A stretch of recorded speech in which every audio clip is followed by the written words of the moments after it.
There are 7.7 billion people in this world, and over 2.3 billion of them use Facebook. In developed countries such as the United States, almost everyone is on Facebook.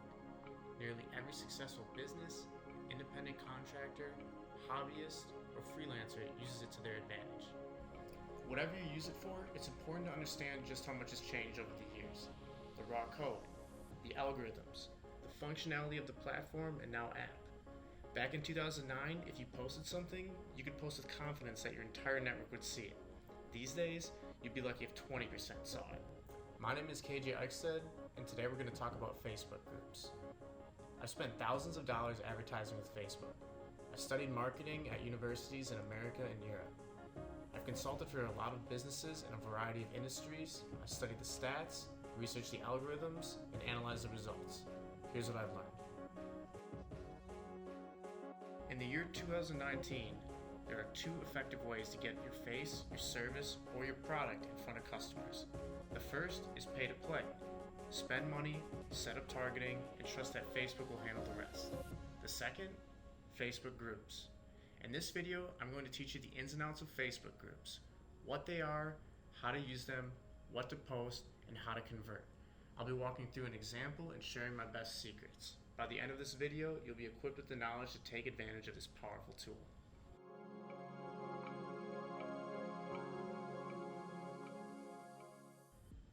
What are Facebook groups? Facebook groups are a community of people who share similar interests.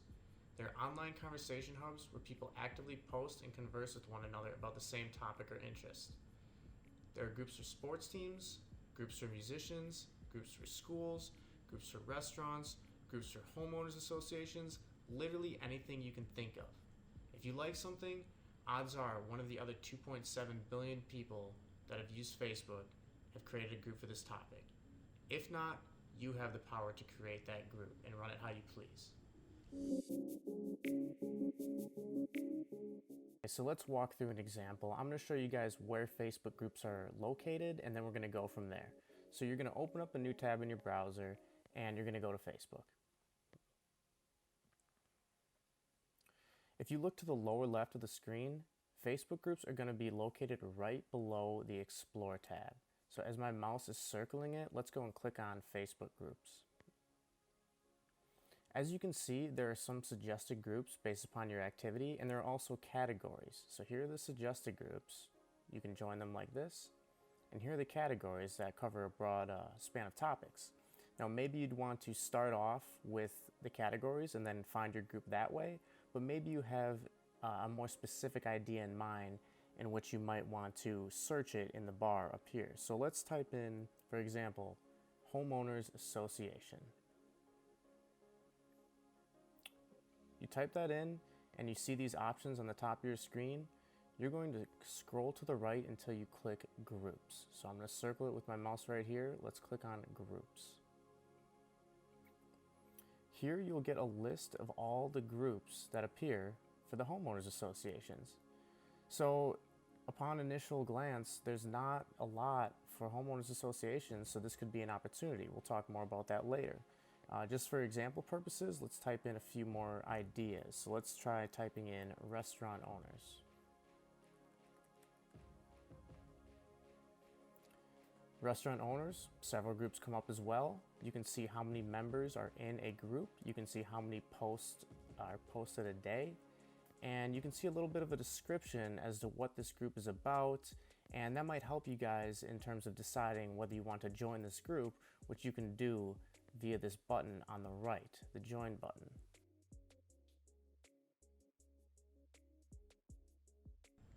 Why use Facebook groups?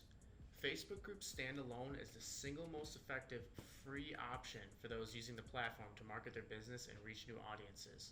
Facebook groups are essentially the hack of the current algorithm. Back in 2009, when you posted something, everyone would see it. Then more and more people joined Facebook, and now there's so much traffic, it's like the Los Angeles interstate. It may be a 6-lane freeway, but there's simply too many cars, too many people trying to do the same thing at the same time. I refer to this concept as congestion. What makes Facebook groups such a powerful tool is they resemble the Facebook of old. They're the one place where if you post something, nearly the entire group will see it.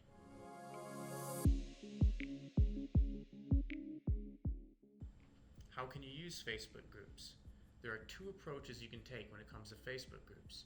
You can join a group or you can create a group. Joining a group is the fastest way to take advantage of this marketing technique and will allow you to jump right into the fray. All you need is an active Facebook account. Let's take a look at how you join a group. Okay, so we're going to try and join a group. It's actually fairly simple. I typed in boats for sale as an example because if you are providing, for example, insurance for boats, people are looking to buy and sell boats, they might need to get insurance, so therefore this would be a good match. So I typed in boats for sale, I'm under the group tab, and as you can see, some results came up. And let's try and join boats for sale in Wisconsin and Minnesota. I'm going to join. If you can see my mouse circling the little join button, I'm just going to click that, and I sent a request. Now what that means is we have sent a request to the moderators. It's in the moderators' court now where they are able to approve or deny our request. And in my entire experience working with Facebook groups, I've never been denied. It just depends sometimes on how active the moderators are in going through requests. And as you can see, this group only has 4.6 thousand members, which is still a lot. But if it's a bigger group, such as 80,000 members, as you can see right here, they might have a lot more requests, and it might take them longer to get through those requests and get to your requests. And in regards to bigger groups, there are times when if you ask to join, they'll ask you a series of questions just like right here. And the reason for this is because they're just trying to make sure you're a good fit for this group. Like if they don't want someone who's interested in the circus joining their bass boat group. So that was, random example, but that's really the reason for it. And the way they vet these potential group member requests is by simply asking a series of questions. So you can just answer the questions. Are you interested in buying or selling a bass boat? Yes, I am. Do you know what 10K means? Yes, it means $1,000. Or sorry, excuse me, $10,000. Do you know what a bass boat is? Of course. I love catching smallies. Smallmouth bass. Okay, so we're going to submit that request, and as you can see, our request is sent, and if they will be approved, you'll get a notification right at the top here. A couple moments ago, I decided to join a request, boats for sale, and it looks like it was approved. So just keep an eye on your notifications, and that is where you will be alerted if you are entered into the group. Something to consider when joining a group is the group size. If a group contains tens of thousands of people, it will likely have moderators and your post might need to be approved. If it's a smaller group, most of the time you'll be able to post instantaneously. The more people in a group, the more people you'll be able to reach with your message. But on the flip side, the more people in a group, the more likely a post will get lost in the shuffle.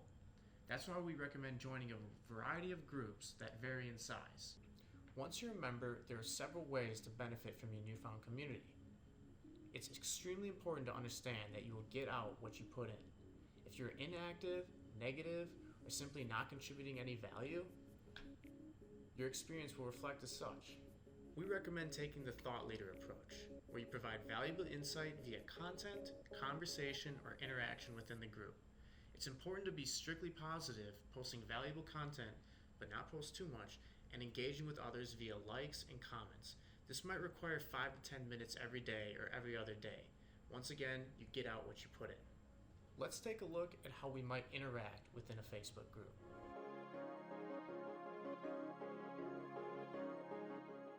Okay, so let's talk about interacting with a group and being a good group member. You guys are really going to get the most out of this if you are an active group member, engaging, offering value, communicating with other members of the group, just providing good insight, being active, and the goal is to position yourself as a thought leader, so someone who knows a decent amount about the subject in the group. For example, if you're in the homeowners association group, you want to act like you know what you're doing, and if you're in the restaurant owners group, you want to act like you have a good expertise on that. If you're in the boating community group, Same thing. You just want to act like you are a thought leader and you want to demonstrate your knowledge and you just want to provide value above all else. So let's go and interact in a group. Now, as you can see on the left, these are some groups I'm in.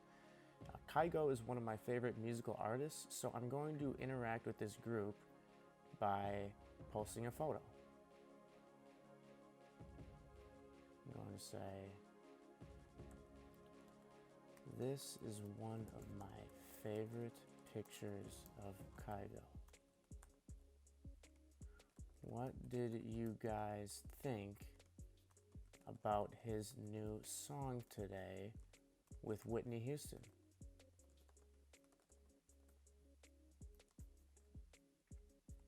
So I'm using a little bit of context here. Kygo is a music producer who just released a new song today, as I record this, with the late Whitney Houston. And what this does is it makes sure I'm current with my content, and it also gives them something of value in the form of media. So I have two parts of this. I have the caption, and then I have the media. And my goal here is to create conversation, which I do by asking this question. Now I'm going to post that in the group. And as the weeks go by, you'll find that people will more than likely interact with this simply just because of how many people are in the group. So as you can see, an average post will have like 86 likes, depending on the group size.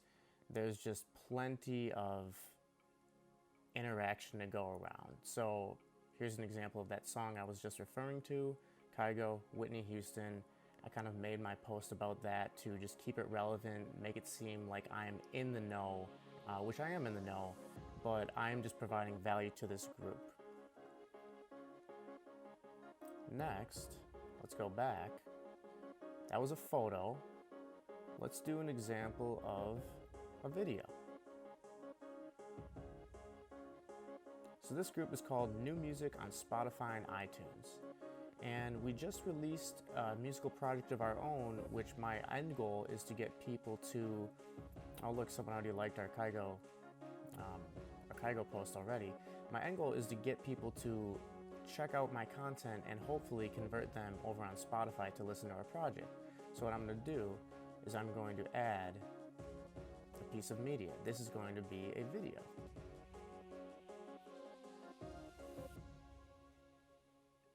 Northern Lights, Female by Fjord.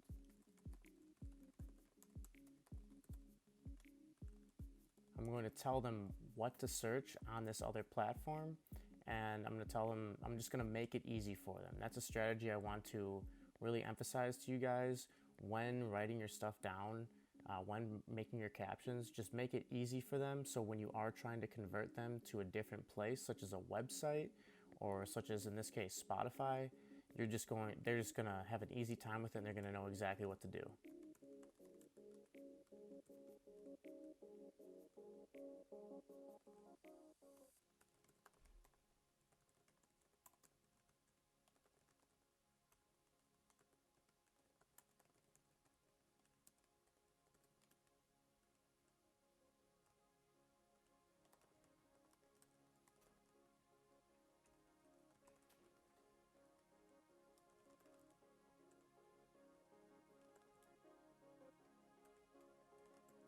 I'm actually giving them more value. I'm making my post very unique. I'm not trying to make this just some cookie cutter post. I want to show that this is legitimate and I do care about the group content.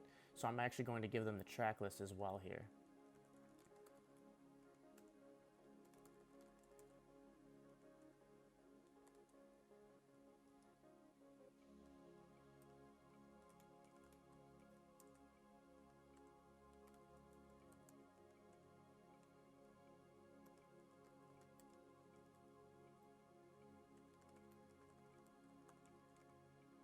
All right, so the reason I want to use video in this particular case is because Facebook's algorithm right now is very friendly with video. So if you can use a video, it's going to really help you become more and more visible. So let's give that a post. And if you use a video, it'll have to be processed, but that's just standard procedure. Don't worry about this. It just means it's going to take a second longer to load than a normal post with a picture or just a caption would. So let's go back and I'll give you guys another example. Let's post. Oh, there's my notification that the video is ready. This means the post worked and was successful. So let's say you have an article or something of value that you want to share in the group. I'm in a Green Bay Packers group because I'm making this video from Wisconsin. And I found a Green Bay Packers article that I think this group would really find value from. So I'm going to copy and paste my article link. I'm going to enter it in. And I'm going to comment something about the relevant topic. This article, if you're sharing an article, it helps if it's current. So this article is from the day I'm recording this. If not, no worries, but just make sure you're providing value with the caption.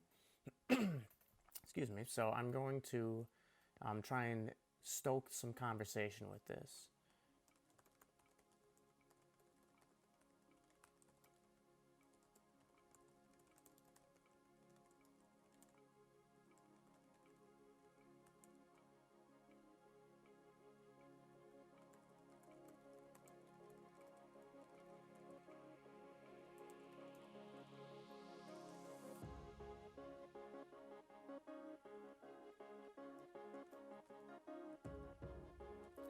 I'm going to ask a question to stimulate conversation.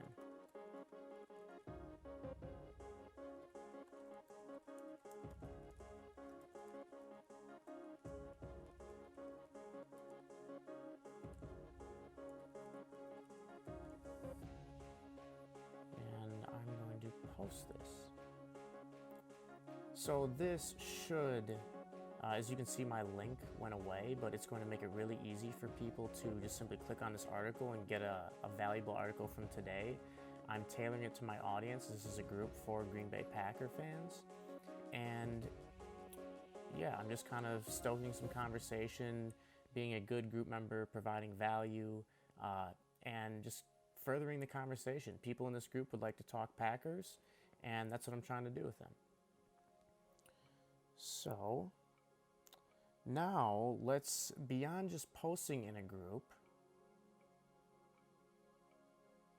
let's look at interacting with a group. So for example, this is interesting. Titletown to host job fair. It looks like Green Bay is hosting a job fair. When you interact with a group, you have to go beyond just posting. You have to like posts. So for example, I think this post is valuable. I'm going to give it a like. And I'm also going to comment, very cool. I'm going to let my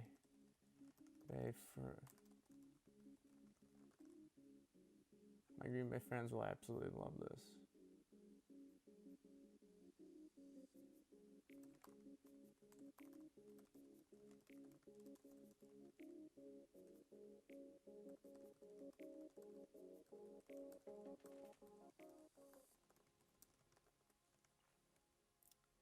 And I'm going to basically provide value to Mark, who is a new member of the group, and he's going to like that I'm interacting with my posts. So when I post something in the future, he is probably going to return the favor by liking my content, interacting with my content, and he might even reply to my comments here, which will basically get you and Mark interacting.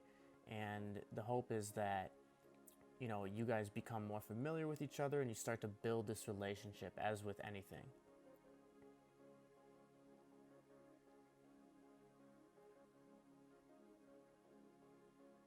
As you guys can see, there's a lot of posts, depending on the group, that get a lot of interaction. So if you can provide something valuable, people think that this guy got this hoodie for only 35 bucks. People are really enthusiastic about that. And this will translate across a lot of groups. So going back to the homeowners associations, going back to the restaurant owners, like say you can provide a really good insurance solution for a restaurant owner, there's probably going to be a lot of people who will find value in that. Over time, your influence among the group will grow. If you follow this process correctly and diligently, you will effectively position yourself as a thought leader. Once you have achieved this level of influence, it's time to begin converting.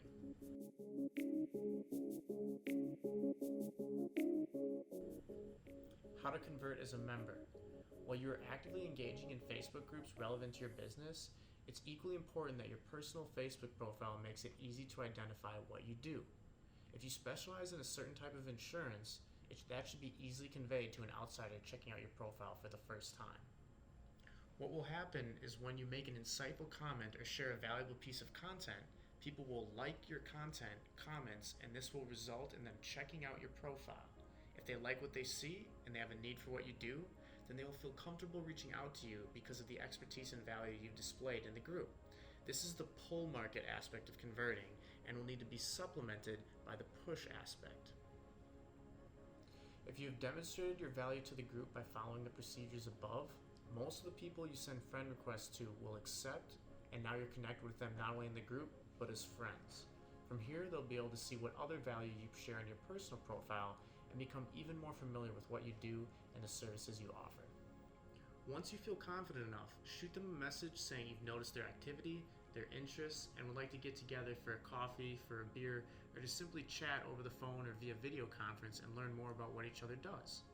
Once you build a personal relationship, they will think of you whenever they have a need for your services and choose to do business with you, their friend, over a stranger, the competition. That's the way to utilize Facebook groups as a member. There's another way to utilize Facebook groups, and that's through creating a Facebook group of your own.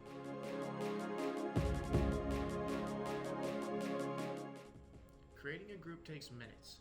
Cultivating a group is a longer process than just being a group member, but often provides warmer leads. By creating and cultivating a group, you position yourself as the leader and therefore demonstrate a certain level of credibility amongst those in your group.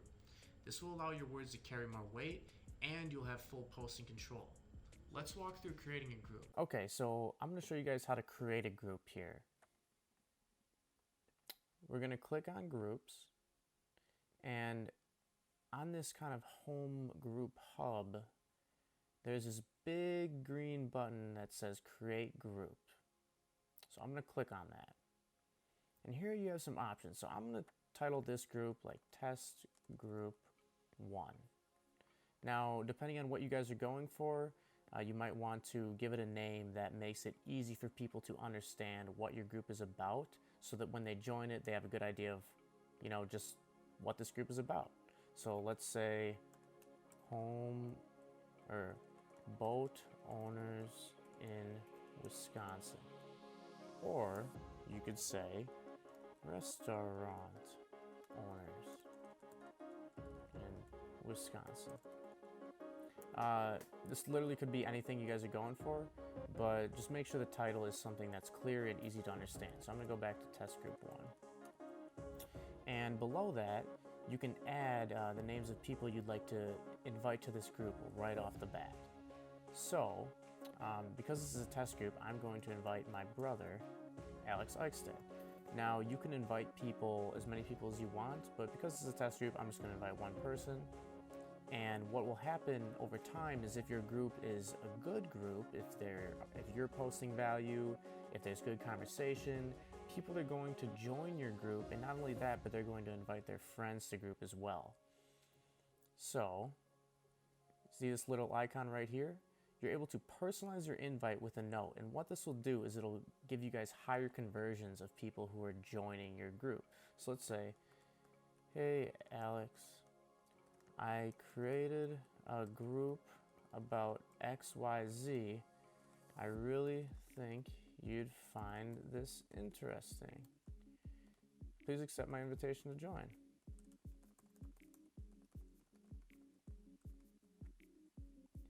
And below you can see select privacy. You could do a closed group, that's probably the standard. And what that means is it's going to be, you can only view the stuff if you're in the group. Honestly, public is not a bad option too, depending on how visible you want your group to make, but it's really up to you. So I'm just gonna go public. and then I'm going to click create. So here you are. You have a group, my test group 1, that's what it's called, and there's an about section right here. You can add a description. This group is about boat owners in Wisconsin. Or you could say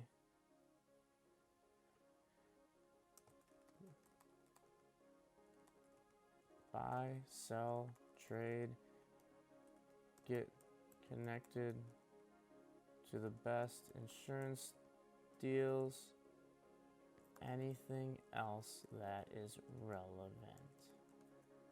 You're going to click confirm, and you're going to have a description there. So when people come to your group, they're going to be able to see what it's about.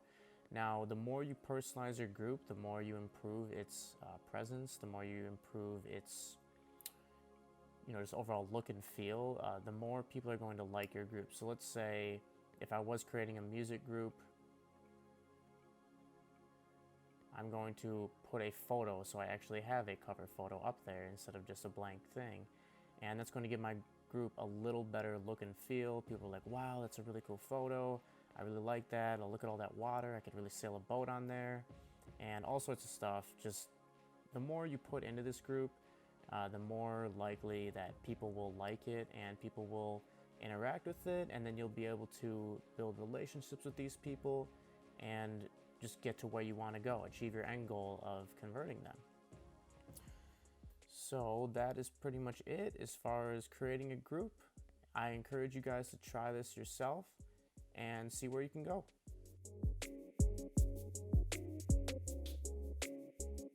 How to convert as an owner or moderator.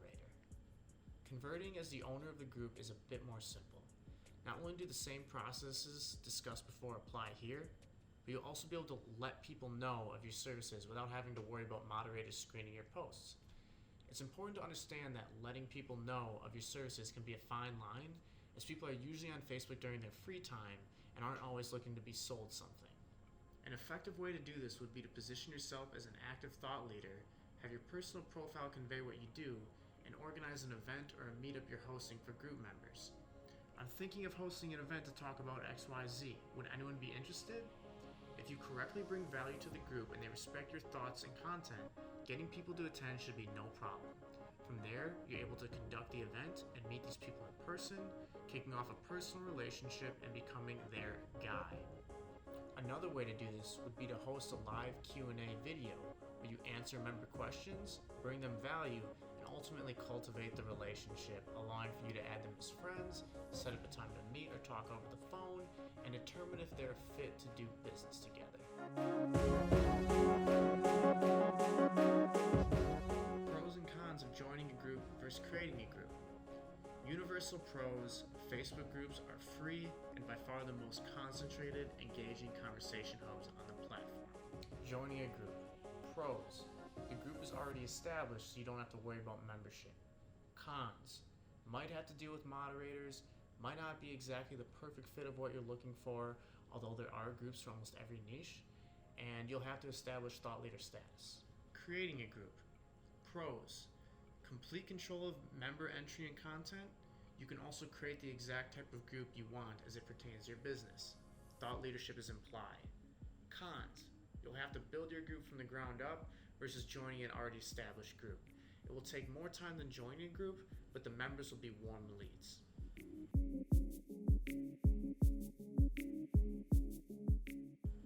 Closing thesis and call to action. Facebook groups can be an incredibly effective way to position yourself in front of new audiences your competition might not yet be taking advantage of. By positioning yourself as a thought leader and being positive, active, and patient, you'll be able to effectively follow the conversion process to generate new, warm leads for your business.